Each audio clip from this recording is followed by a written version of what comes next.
What's that saying? You know the saying, the one about, be careful what you wish for. Be careful what you wish for.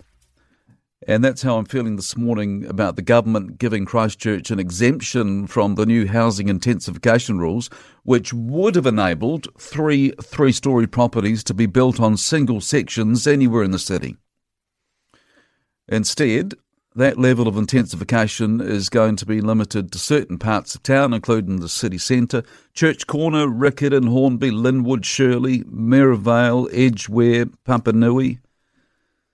But I think the government is just letting Christchurch shoot itself in the foot, because we will eventually come to regret this.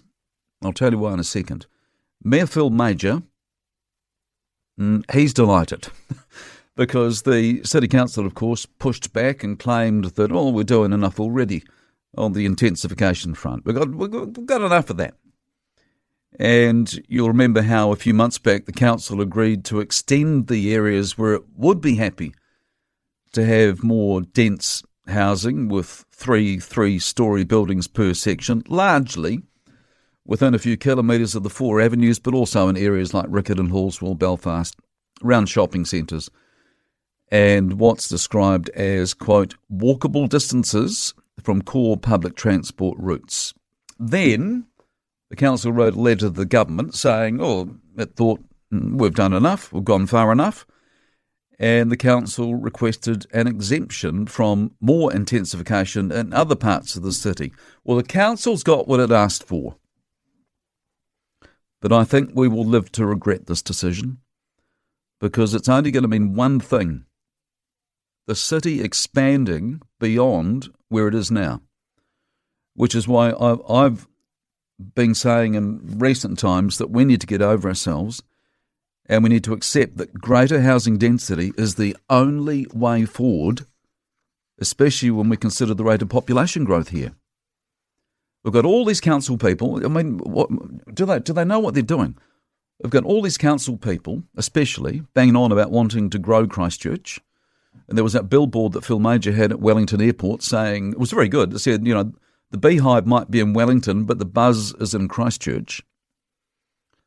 But all these people that we want to come here and live here are going to need somewhere to live.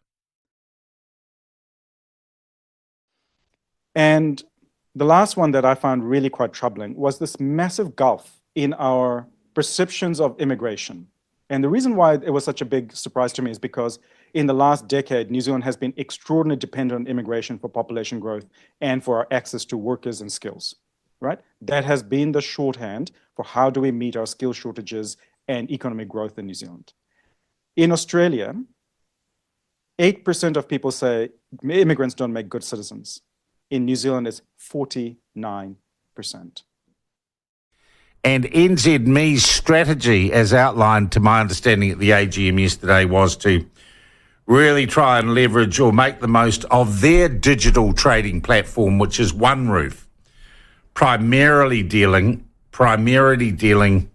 with real estate. Now, on the other side, on the stuff side, and these guys are competitors, Trade Me also has a Trade Me property arm, which is quite big.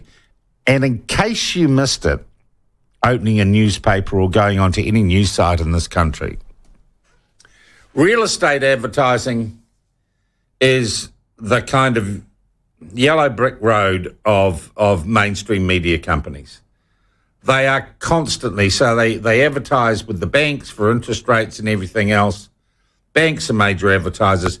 Real estate companies are major advertisers. And if you think the news and the editorial commentary are anything but woke stuff to fill in the gaps between the advertising, you're wrong. That's basically what the business model is for mainstream media, that you flog advertising largely for financial institutions and real estate people. So now the battle lines are drawn. We have Stuff, which still has the most readers or most users, I think we'd call them. We have Stuff aligned with Trade Me and Trade Me Property up against NZME, which has got One Roof as its advertising arm. None of that fills me with confidence that either of those organisations in terms of what they do at their core business, are really going to be interested in good journalism, good media, and reflecting this country and giving this country a chance to talk with itself.